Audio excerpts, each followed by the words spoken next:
అందరికీ నమస్కారం. Welcome to Prabhakar food blogs. ఈరోజు మనమైతే చింతపండు పులిహోర అయితే తయారు చేసుకుంటున్నాం. చూడండి, ముందుగా మనం ఒక 3 కేజీల రైస్ అయితే తీసుకున్నాం.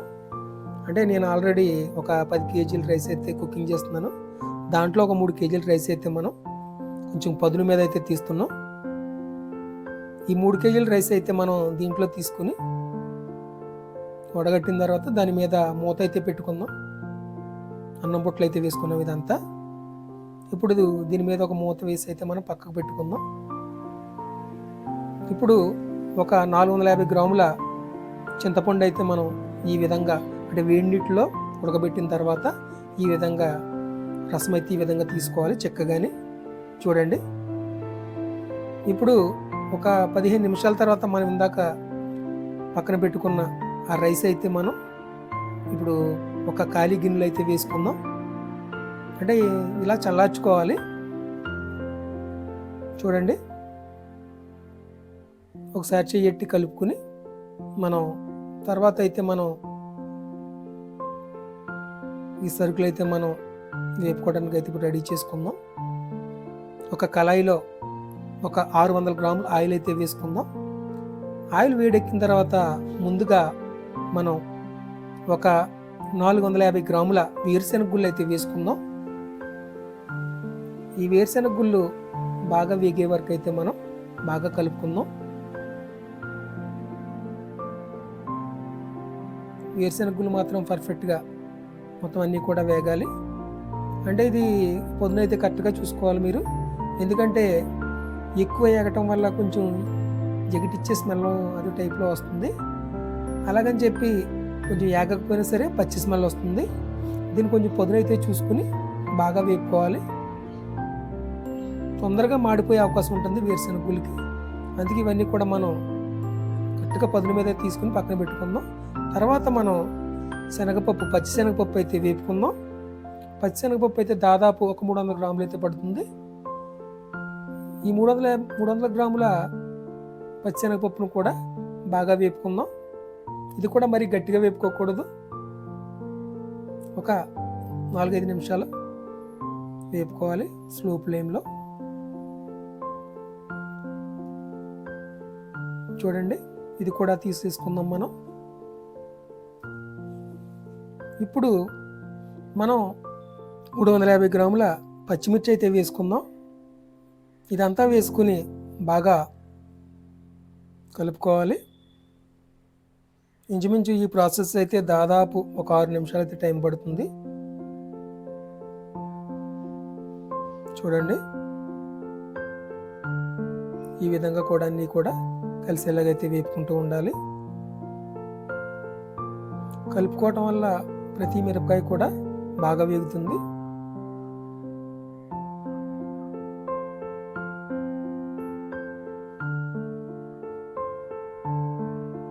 ఇప్పుడు ఇదంతా కూడా ఆ గిన్నెలోకి అయితే తీసుకుందాం. ఇప్పుడు ఒక 100 గ్రాములు ఎండుమిర్చి అయితే వేసుకుందాం.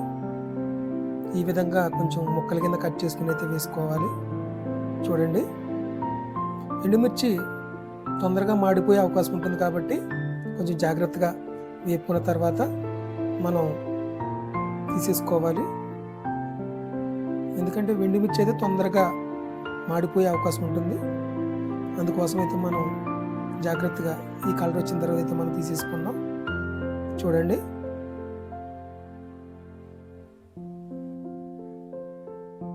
ఇప్పుడు అదే నూనెలో ఒక 50 గ్రాముల కరివేపాకు అయితే వేసుకుందాం. ఇదంతా వేసుకుని బాగా కలుపుకున్న తర్వాత మనం ఒక 30 గ్రాములు ఆవాలు అయితే వేసుకుందాం. ఇదంతా కూడా బాగా కలుపుకుందాం. ఇప్పుడు కరివేపాకు వేగిపోయింది కాబట్టి కరివేపాకు కూడా మనం ఈ గిన్నెలోకి అయితే తీసేసుకుందాం. చూడండి, మొత్తం అంతా తీసేసుకున్న తర్వాత మనం చింతపండు రసం అయితే తయారు చేసుకున్నాం కాబట్టి ఆ చింతపండు రసం అయితే ఆ మిగిలిన ఆయిల్ అయితే వేసుకుని వేపుకుందాం. దాంట్లోనే మనం దాదాపు ఇంచుమించు ఒక 50 గ్రాములు పసుపు అయితే పడుతుంది. చూడండి, ఆ పసుపు అయితే మనం దీంట్లో వేసుకున్నాం. ఇదంతా వేసుకుని పసుపు అంతా బాగా కలిసేలాగైతే ఈ విధంగా కలుపుకోవాలి. చూడండి, ఇదంతా బాగా కలిసిన తర్వాత ఒక 35 గ్రాముల బెల్లం ముక్క అయితే మనం దీంట్లో వేసుకున్నాం. ఈ బెల్లం ముక్క వేసుకోవడం వల్ల మంచి ఫ్లేవర్ అయితే వస్తుంది. ఇప్పుడు బెల్లం ముక్క వేసుకుని కలుపుకున్న తర్వాత ఒక 65 గ్రాముల ఉప్పు అయితే వేసుకున్నాను నేను. మీరు మీ రుచికి తగినట్లుగా వేసుకోండి. 65 గ్రాములు అయితే పర్ఫెక్ట్గా సరిపోతుంది ఈ కొలతకి. ఇదంతా కూడా బాగా అంతా కలిసేలాగైతే కలుపుకోవాలి. ఇప్పుడు మనం ఒక 30 గ్రాముల ఎండుమిర్చి, ఒక 30 గ్రాముల ఆవాలు పౌడర్ అయితే చేసుకున్నాం. ఆ పౌడర్ చేసుకున్న ఆ మిశ్రమాన్ని అయితే ఇప్పుడు మనం దీంట్లో వేసుకున్నాం. ఇదంతా వేసుకుని బాగా అంతా కలిసేలాగైతే కలుపుకుందాం. ఇప్పుడు ఒక 15 గ్రాముల ఇంగువ అయితే వేసుకున్నాం. ఇంగువ వల్ల డైజెషన్ అది బాగుంటుంది, టేస్ట్ కూడా చాలా బాగుంటుంది. అంటే క్వాంటిటీ మాత్రం తగినట్లు వేయాలి, ఎక్కువైతే మాత్రం కొంచెం ఎగిటి ఇచ్చే అవకాశం ఉంటుంది. చూడండి, ఇదంతా కూడా బాగా కలుపుకోండి. ఇప్పుడు మనం ముందుగా ఇవన్నీ వేపుకున్నాం కాబట్టి పచ్చిమిర్చి, ఎండుమిర్చి, కరివేపాకు ఇవన్నీ కూడా వేసుకుని, ఆ ఎండుమిర్చి పచ్చిశనగపప్పు మాత్రం వేసుకోకూడదు. అంటే దాంట్లో వేసుకోవడం వల్ల వేరుశనగ గుళ్ళు మెత్తబడతాయి, క్రిస్పీగా ఉండవు. దానికోసం మనం ఇప్పుడు పక్కన పెట్టుకున్నాం. ఇదంతా కూడా ఈ చింతపండులో మగ్గటం వల్ల ఈ పచ్చిమిరపకాయలు, ఎండుమిరపకాయలు కూడా మంచి ఫ్లేవర్గా ఉంటాయి, చాలా టేస్టీగా ఉంటుంది. చూడండి, ఇలాగ ఒక 10 నిమిషాలు అయితే మనం ఇలాగా వీటిని మగ్గనిద్దాం. ఆల్మోస్ట్ అయితే చిక్కబడుతుంది.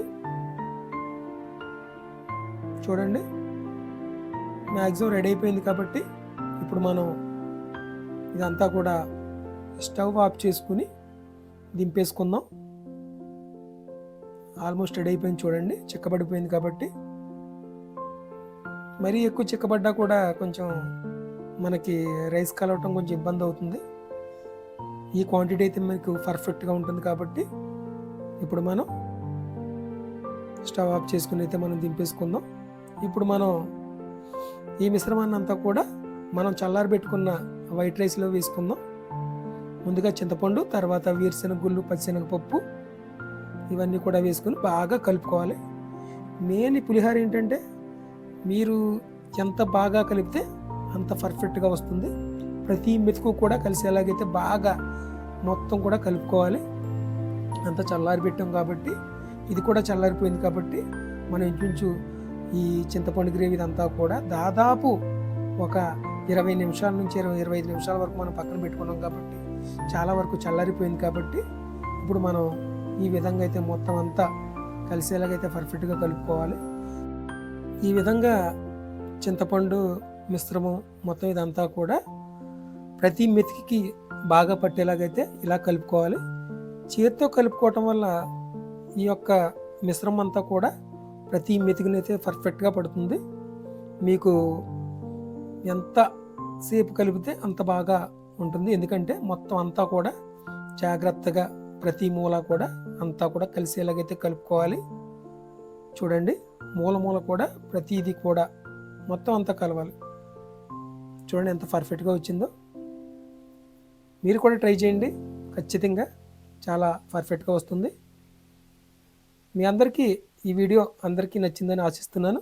దయచేసి ఈ వీడియో కనుక మీ అందరికీ నచ్చినట్లయితే లైక్ చేయండి, షేర్ చేయండి. ఇప్పటి వరకు మన ఛానల్ని సబ్స్క్రైబ్ చేసుకున్నట్లయితే మాత్రం సబ్స్క్రైబ్ చేయటం మాత్రం మర్చిపోవద్దు friends. Thank you for watching.